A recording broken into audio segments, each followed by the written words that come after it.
In the quiet heart of rural Iowa, where time seems to drag and days stretch without change, there lies a town so small it feels almost forgotten. The kind of place where the winds whisper and the rustling of corn stalks are the loudest sounds you hear, and where the quiet can sometimes feel like a pressure thick enough to choke. It's on such an evening that a radio crackle broke the suffocating stillness, a voice distant yet urgent, piercing the night. "Officer, you there?" The call came from Bill Hastings, a man steeped in the land, a farmer whose acres roll on endlessly past the edge of town, a man known for stability and quiet strength.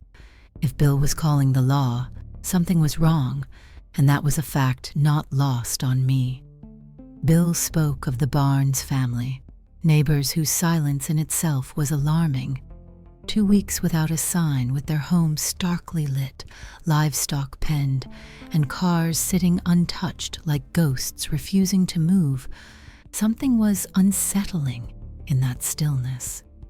I knew them, or at least I thought I did. The Barneses were the picture of normal. A married couple with 2 children, polite smiles at the grocery store, familiar faces at church, the embodiment of ordinary happiness, the kind you'd expect in the pages of a Rockwell painting. Nothing hinted at darkness beneath their cheerful exterior. But the unanswered calls, the lights on, the untouched food, the silence of the family, these were clues that something had turned wrong. I promised Bill I'd check it out, sliding my cruiser out onto the highway as the sun dipped low, burning the sky in shades of fire and purple. Fields of gold stretched out like an endless sea, wind turbines turning slowly, haunting as skeletal guardians. The deeper I traveled, the more the signs of life faded, replaced by emptiness and the occasional lonely crow. As I reached the Barnes property, a fog had started to creep, cloaking the land in eerie obscurity. The house stood glowing like a beacon in the gloom, windows ablaze with warm light. But this light was a trap, a false comfort that masked the void within. The car in the driveway was an old Ford, sunken into the earth, with tires flattened, as if abandoned for a long time. Farm families rarely left cars unused. Steeling myself, I approached the porch, belt tight, hand hovering near my holster, and knocked twice. Silence swallowed my knock, louder this time, but the house breathed no reply. Windows curtained, revealing nothing. The door, uncaught, creaked open, whispering secrets. Inside, a strange scent mingled in the stale air. Rosemary, cooked meat, something herbal, benign yet misplaced amidst the silence. The house looked pristine, floors unmarked, perfect in an unsettling way. Too perfect. I stepped inside fully, closing the door with a soft but final slam, the silence heavy as I called out. My voice was swallowed whole, echoes gone, as if the house itself resented sound. As I moved through the dim halls, boots nearly silent on flawless wood, I found no disturbance, no signs of entry or fight, but the warmth, the light, the full refrigerator spoke of recent occupancy. Someone had been here. Then the dining room appeared, the horror setting like a drop of ice in my blood. Around the table sat the Barnes family, mother, father, 2 children frozen in motionless repose, heads bowed, hands folded. Untouched, but still fresh food lay before them. A 5th place, set at the table, but empty, glaring in its absence. Above, a pentagram scratched deep into the ceiling wood. The silence was suffocating. I wanted to move, to confirm life, but an invisible weight held me back. Then touch confirmed the truth. No pulse, cold, lifeless bodies. Death hung thick in the air. I radioed for backup immediately. voice strained. 4 deceased. No struggle, but something worse. Static answered. The nearest unit 25 minutes out. 25 minutes an eternity when surrounded by death and unknown dread. The question loomed: wait and freeze or explore and risk? The empty chair called to me with a silent urgency. I chose to seek more answers. Downstairs showed a pristine facade of a perfect home, but upstairs told a different story. Dust thick on the baseboards, air damp with decay, forgotten doors slightly ajar. On a hallway table, a photograph caught my eye.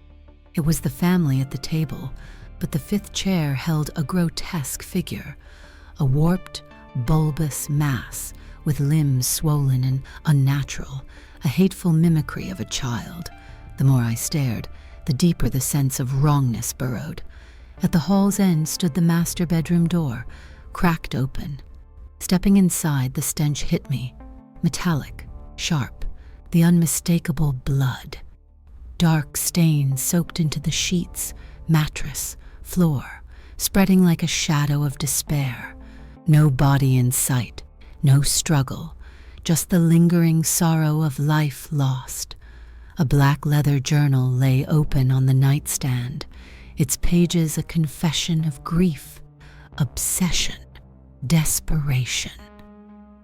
The words bled out a story of loss, a child dead and dragged back from the grave through unholy rites, a ritual bound by names called out in the dark, flesh summoned back with a terrible offering. The writer's sanity fracturing, the descent into darkness marked by dates and desperate notes. The final step labeled as a dreadful offering of flesh, a phrase chilling enough to freeze the heart. As I slid the journal from my grasp, the house shifted. A creak, a breath like a wet rattle, a voice warped and twisted almost beyond recognition. A farce of babies' cries. The walls groaned like ancient bones, the house itself alive with malevolence. Footsteps echoed erratically, chairs scraping, plates clattering. Instinct screamed, but my training kept me rooted. Moving towards the dining room, I found the thing sitting hunched, consuming fresh food with voracious hunger. Malformed, bloated, its skin pale and stretched over pulsing veins. A monstrous caricature bound to this floor by its own swollen weight. The creature was no longer a secret. Its gaze locked with mine, black eyes soulless and empty. Then the scream, a grotesque, wet eruption of sound that tore into my ears, unnatural and punishing. I fired wildly, bullets vanishing into its rotten flesh, no reaction but increasing menace. The house trembled violently as it lunged. I fled with heart pounding, boots thunderous against old wood, the sound of destruction growing behind me, the air thick, the house shaking as red and blue lights flooded the outside, backup arriving just in time. Gunfire erupted, deafening, desperate. Blasts tore through wall and flesh alike. The creature's scream shifted to primal rage, awakening to pain. I unleashed every bullet, the house crumbling in response. The mass convulsed, fragmenting under the endless onslaught. Finally it collapsed, defeated. Silence returned with the dust settling. Officers pulled me up, voices rushed, but I was numb.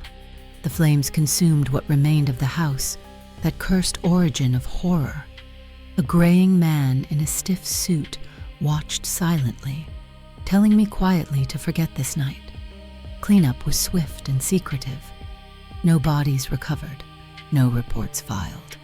The Barnes family was buried quietly, their story dismissed as tragedy. A gas leak, an accident, a scar on the land, salted and burned out to ensure nothing ever grew there again. Years pass, and though my case files are many, that night, that family, and that creeping evil linger like shadows, refusing to fade. Stay with me as this story unfolds, because beneath the calm fields and starry skies of a place like Iowa hides a tale of grief and darkness, of forces beyond our understanding, a story that challenges what we believe about life, death, and what it means to bring something back that should remain forgotten. If you find yourself drawn into these pages, don't just look away. Subscribe now, slam that bell, and stand with me as we uncover these hidden horrors, because sometimes the quietest places scream the loudest.